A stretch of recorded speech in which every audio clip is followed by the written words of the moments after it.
रहता था। उनके पास एक छोटी सी जमीन थी। उसका बाप चाहता था कि उसका बेटा उस जमीन पर चावल की फसल उगाए, लेकिन उसके बेटे की चाहत कुछ और ही थी। इसलिए उसके बेटे ने तंदूर पर रोटियां लगाने वाला काम ही शुरू कर दिया था। वो चिलचिलाती धूप में तंदूर पर रोटियां लगाता और गर्मी की वजह से थक कर सांस लेने के लिए दरख्त के साए में बैठ जाता। अरे भाई क्या हुआ? अभी तो 10 रोटियां ही हुई है, अभी से थक गए। चलो बाकी की 15 रोटियां भी लगाओ। भाई साहब थोड़ा सब्र करो, गर्मी बहुत ज्यादा है, मैं थोड़ा पसीना खुश्क कर लूं, थोड़ी रोटियां लगाता हूँ। अरे तो तेरे बस का काम नहीं था तो क्यों किया? बंद कर दे ये काम, ऐसे ही मेरा टाइम जाया कर रहा है। चलो चलो उठो, बाकी की रोटियां लगाओ, मुझे देर हो रही है। बिट्टू बेचारा आकर दोबारा रोटियां लगाना शुरू कर देता है और वो ग्राहक रोटियां लेकर चला जाता है। ये मैं किस काम में फंस गया? इससे तो बेहतर था कि मैं अब्बू का कहा मारकर चावल की फसल उगा लेता, कम से कम इस गर्मी में आग पर खड़ा होने से तो बच जाता। बिट्टू अपना तंदूर घसीट कर वहाँ से चला जाता है और अपने घर आ जाता है। क्या हुआ बेटा, आज तो इतनी जल्दी वापस आ गया? सब खैर तो है? अब्बू जान कुछ खैर नहीं है, गर्मी में आग पर खड़ा होकर रोटियां पकाना बहुत मुश्किल काम है, मुझसे ये काम नहीं होगा। मैं अब अपनी जमीन पर खेती बाड़ी करके चावल की फसल उगाऊंगा। पर बेटा चावलों का बीज कहाँ से आएगा? जो पैसे थे उनका तूने ये तंदूर ले लिया, अब इस तंदूर को बेच, उनसे जो पैसे आए उनसे चावल का बीज खरीद। ठीक है अब्बू जान, मैं ये तंदूर कल ही बेचकर चावलों का बीज ले आता हूँ और उससे अपनी जमीन पर खेती बाड़ी करता हूँ। फिर जब अगला दिन होता है तो बिट्टू तंदूर लेकर बाजार में आ जाता है।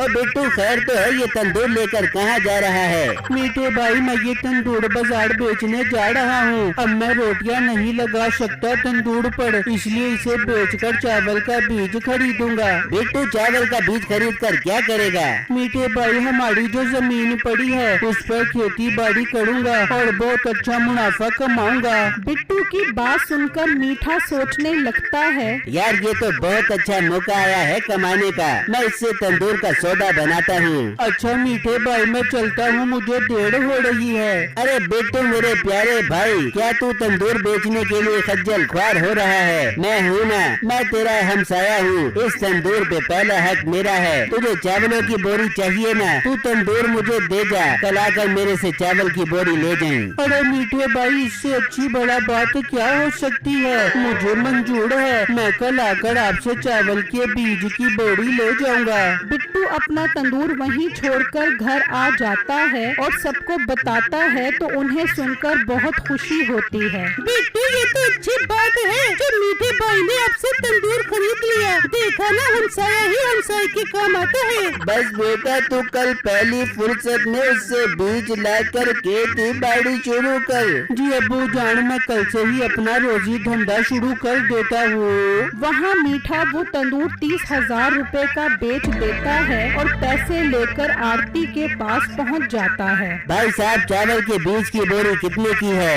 चावलों के बीज की बोरी 30,000 रुपए की है। हैं? ये तो बहुत महंगी है, इसको छोड़ो। पट्ठों के बीज की बोरी कितने की दे रहे हो? क्या तुम्हें जानवरों को पट्ठे खिलाने के लिए बीज चाहिए? ओ हेलो, जितना सवाल पूछा है उतना जवाब दे, ज्यादा हेडमास्टर बनने की जरूरत नहीं है। अच्छा अच्छा गुस्सा न करो, पट्ठों के बीज की बोरी 3,000 रुपए की है। ये सुनते ही मीठा सोचने लगता है, अरे वाह, ये होता है प्रॉफिट। चावल के बीज की बोरी 30,000 रुपए की है और इसकी बोरी 3,000 रुपए की है, 27,000 की बचत। और उस मोटे को क्या पता लगेगा कि ये चावल का बीज है या पट्ठों का बीज? क्या सोच रहे हो, चाहिए या नहीं चाहिए?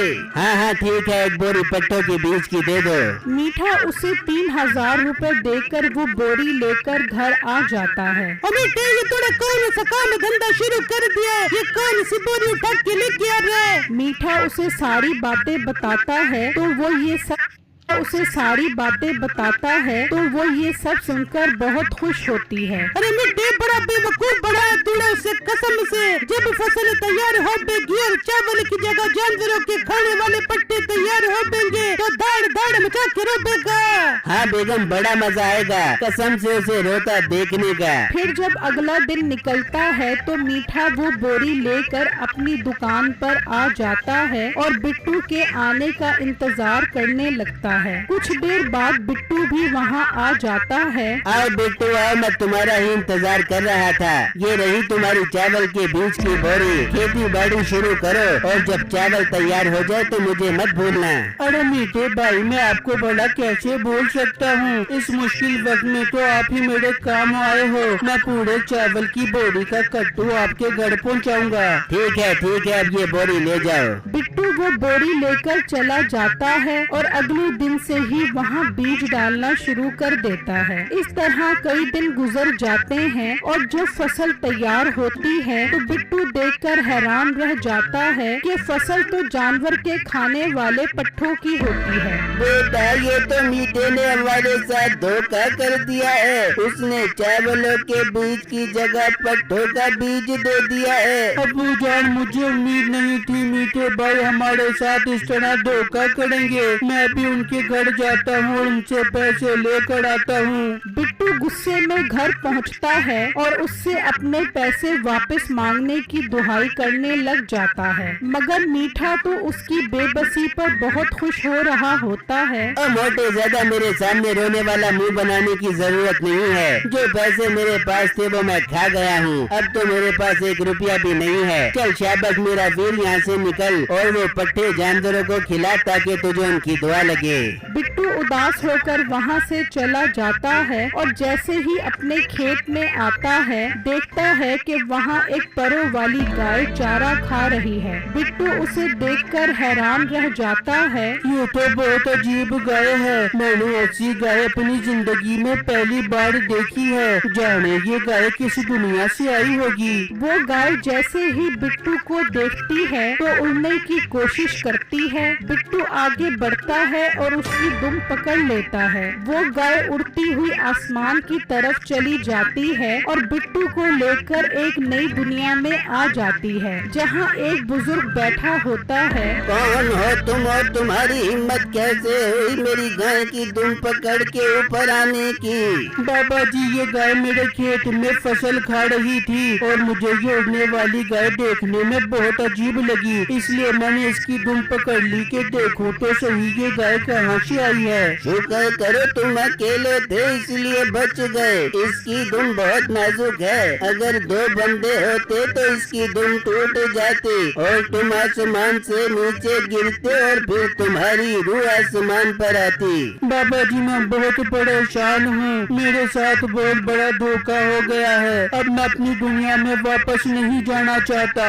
ऐसा क्या हो गया है तुम्हारे साथ? बिट्टू उसे अपने साथ हुए धोखे के बारे में बता देता है। उस बुजुर्ग को सुनकर बहुत गुस्सा आता है। बेटा, तू परेशान मत हो, तू नीचे जा। तुझे चावलों की फसल चाहिए थी ना, तो जा, अब तेरी सारी फसल चावलों की होगी, मगर मेरी गाय को चावल खाने से कभी मत रोकी। अरे नहीं बाबा जी, मैं क्यों रोकूंगा इस गाय को चावल की फसल खाने से। बस मुझे जल्दी से नीचे पहुंचा दो। ठीक है, मेरी गाय की दुम पकड़ नीचे चला जा। फिर बिट्टू उस गाय की दुम पकड़कर वापस नीचे आ जाता है तो देखता है कि सारी फसल चावलों की फसल में तब्दील हो गई होती है। बिट्टू बहुत खुश होता है और वो गाय जी भर के चावल खाती है। इतने में बिट्टू और उसके घर वाले भी वहाँ आ जाते हैं। वो भी ये सब माजरा देखकर हैरान रह जाते हैं। अरे बिट्टू, ये क्या मौजूदा हो गया? ये पट्टों की फसल चावलों की फसल में कैसे बदल गई? अब्बू जान, आप ये गाय देख रहे हो? मैं इसकी दुम पकड़कर आसमान पर गया था और वहाँ एक बाबा जी थे। उन्होंने मेरे लिए दुआ की और ये फसल चावल में बदल गई। अब्बू जान, वो कह रहे थे जितना मर्जी फसल काटो ये चावल खत्म नहीं होगा। अरे बेटा, ये तो कमाल हो गया। अब तो हमारी गरीबी के दिन हमेशा के लिए खत्म हो जाएंगे। मगर अब्बू जान, ख्याल रहे इस बात का किसी को भी पता न लगे। ये सुनते ही बिट्टू की बीवी सोचने लगती है, कैसे पता न लगे। मीठे ने हमारे साथ इतना बुरा किया है, अब मैं उन्हें जाकर खूब जलाऊंगी कि अब हम बहुत अमीर हो गए हैं। बिट्टू की बीवी मीठे के घर आती है। क्या शीला तू क्या मुँह उठा के आ रही है? एक बार मना कर दिया न, कोई तंदूर के पैसे नहीं है हमारे पास। अगर अब दोबारा आई तो क्या मार मार के निकाल दे दूंगी। हेलो मैडम, मैं कोई पैसे मांगने नहीं आई, बल्कि बताने आई हूँ कि हम भी बहुत अमीर हो गए हैं। हमारी पट्टों वाली फसल चावलों वाली फसल में बदल गई है। चावलों वाली फसल, तेरा दिमाग खराब तो नहीं हो गया? और जा मीठे से पागल खाने में जमा करवा क्या जा। पागल खाने में मैं नहीं, बल्कि जब तुम फसल देख कर आओगे तो तुम पागल हो जाओगे। अगर यकीन नहीं आ रहा तो जाकर देख लो, वहाँ एक उड़ने वाली गाय भी है जिसकी दुम पकड़कर बिट्टू ऊपर गए थे और वहाँ बाबा जी की दुआ से ये फसल चावलों में बदल गई। बेगम तू रुक, मैं देख कर आता हूँ। मीठा घर से निकलता है और जब वहाँ पहुँचता है तो देखता है कि ये सब तो सच है। वो बहुत हैरान परेशान हो जाता है और वापस घर आता है। अरे बेगम चीला सच कह रही है, फसल तो वाकई चावलों में तब्दील हो गई है और वहाँ उड़ने वाली गाय भी है। बस आ गए यकीन, अब तुम लोग जलो सड़ो मरो खपो रो पिटो, मैं तो जा रही हूँ। बिट्टू की बीवी चली जाती है। अरे बेगम कितनी बेवकूफ औरत है ये शीला, सारा राज हमें बता गई। बिट्टू तो बेवकूफ है जो चावलों की फसल लेकर आया है, हम वहाँ से हीरो की फसल लेकर आएंगे। अरे मिट्टी के कमाल का काम करता है तेरा दिमाग।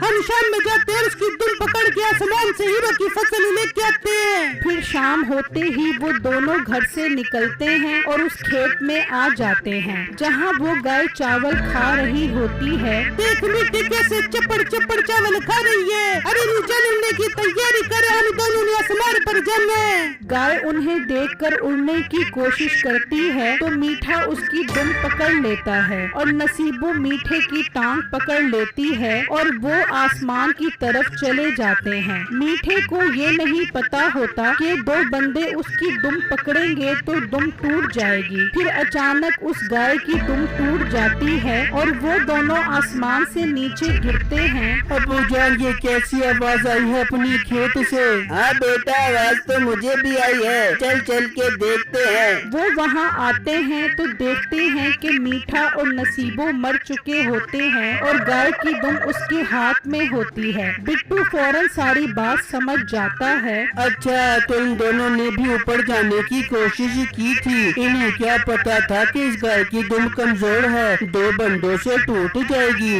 अच्छा हुआ बेटा उनके साथ, उनकी यही सजा है।